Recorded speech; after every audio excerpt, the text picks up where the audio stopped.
What is up guys, Andy Forrestine Runner here, and today I'm going to be going through with you guys my New Balance running shoe collection of 2020.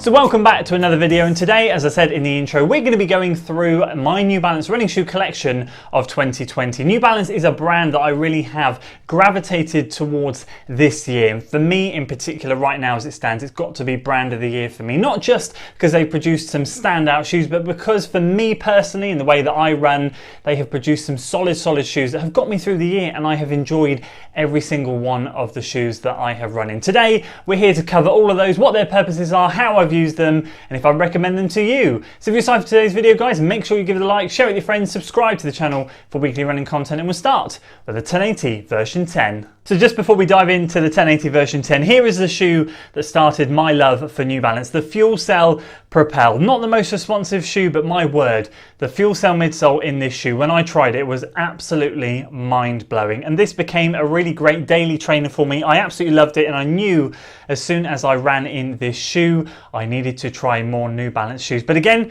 referring back to that sizing of the RC Elite, had to go a size up in this shoe. Some New Balance shoes in my size run small, 13.5, which is what I normally am. Had to go 14.5 in this shoe, which sounds exactly like it is what we've done in another one of the shoes that we'll talk about shortly, but also what I would have had to have done in the RC Elite. But there we go. This is the thing that started my love for New Balance, and that is the thing that made me want to try the 1080 version 10. Now last year we had the New Balance Beacon version 2. I did not enjoy that shoe, if I'm completely honest with you. The midsole, Freshfoam midsole, was just too firm. So when reports came out that this was Freshfoam X and the Freshfoam X was a little bit softer than Freshfoam, I kind of felt a little bit apprehensive, but I wanted to give it a try, and I was not disappointed, ladies and gentlemen. Freshfoam X is so much better than Freshfoam, and I've seen reports in the Beacon V3 this year. Some people, it says Freshfoam X, but some people really can't tell the difference between V2 and V3. So I'm quite glad in a way that I skipped that shoe and went straight for something else that definitely 100% uses Freshfoam X midsole, despite the fact this was released far earlier in the year. So this was one of my daily trainers, easy days, steady days, nothing more. A couple of long runs in it, but that's about it. This thing was used as an all-round mileage soaker upper shoe. Super comfortable, and one of the biggest features that I loved about the shoe that kind of split hairs with a lot of you guys was the upper, super stretchy upper. And running in it in winter, this type of upper did absorb the water if it was raining, so the shoe did get heavier, but also it stretched and molded to my feet. So despite the fact that I have wide feet, the upper, I went for a normal width version of the shoe, and the upper just molded to the top of my foot. So nice. And it's nice and warm, kept my feet warm. I wouldn't say it's a breathable shoe. It's not a shoe that I would want to wear in summer because this upper is quite thick. But over winter, it was absolutely brilliant. And this heel flare here and the heel counter in this shoe worked for my foot shape really well. Just the lockdown in this shoe was second to none. So that was the first shoe of 2020. So we'll fast forward to around May time, I think, when I picked up the New Balance Freshfoam Tempo, the second Freshfoam option that I had in my lineup this year. And again, uses Freshfoam X. I wanted to get this shoe as part of my summer lightweight, speedier training day shoe. Now, although this shoe didn't absolutely wow me, it was still another good solid option for New Balance. And what I find with New Balance shoes is if they're not incredible, they're still good. I've never had a shoe like I'd find with Nike.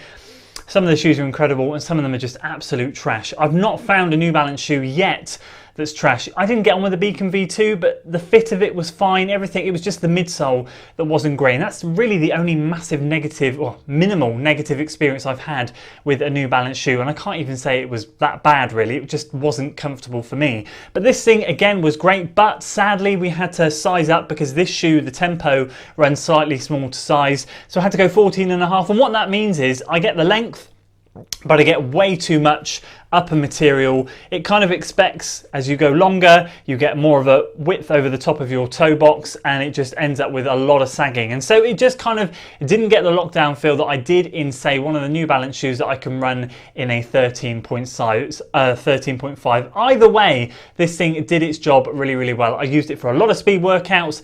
There was quite a lot of ground contact feel with this shoe, minimal midsole in the forefoot. There's not that kind of, it is relatively responsive, but it's not what I would say the most responsive shoe. So you're doing a lot of the work in this thing. This is a shoe that's going to build up your muscles in and around your feet because you're doing the majority of the work. It's not like a lot of these shoes these days where you've got Meta Rocker technologies, you've got plates, you've got the S-curve, you've got all that stuff in the shoe to help with your foot strike and roll off and push off and all of that stuff. This very much felt to me like going back to basics.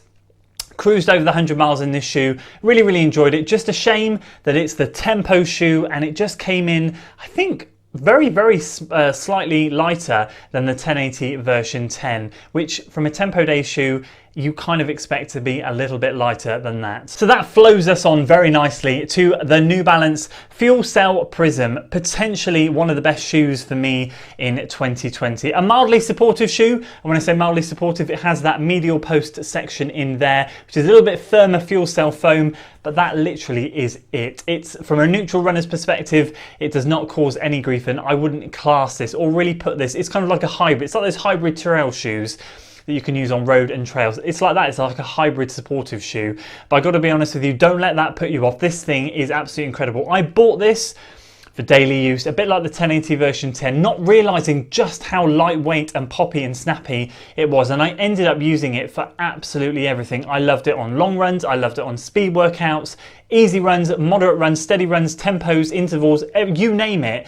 This shoe can be used for pretty much everything. For me personally, this is possibly up there, one of New Balance's shoes of 2020. Obviously I can't try the RC Elite and they've got the TC, which we'll talk about very shortly, but this thing I have to say has been an absolute revolution, and for me personally has been a go-to whilst I was using it during that being in my during this shoe's time being in my rotation. Sadly it's kind of taken a back seat because we've got other shoes to test at the moment, but it's not a shoe that I'd be afraid to break out again to get the mileage well up and over 100 miles, and not a shoe that I would be afraid to shout about from the rooftops. This thing is absolutely incredible. And so we're going to finish off finally with the New Balance Fuelcell TC. I bought this shoe back in March.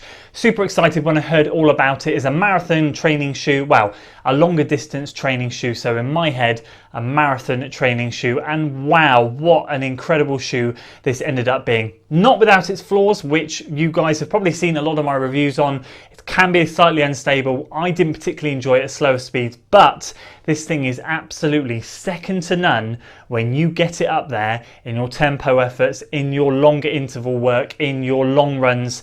You just cruise. I had some of the best long runs I've had this year of my training blocks in this shoe, and once again New Balance hit an absolute home run with this thing. It's such a shame that they have not released the RC Elite in the UK in my size for me to try, because they're obviously prepared to release the training partner. Why not the racing partner? So this was the first training partner shoe that I got of the year. Of course, we've got the Endorphin Speed, the Tempo Next Percent from Nike, which we won't mention.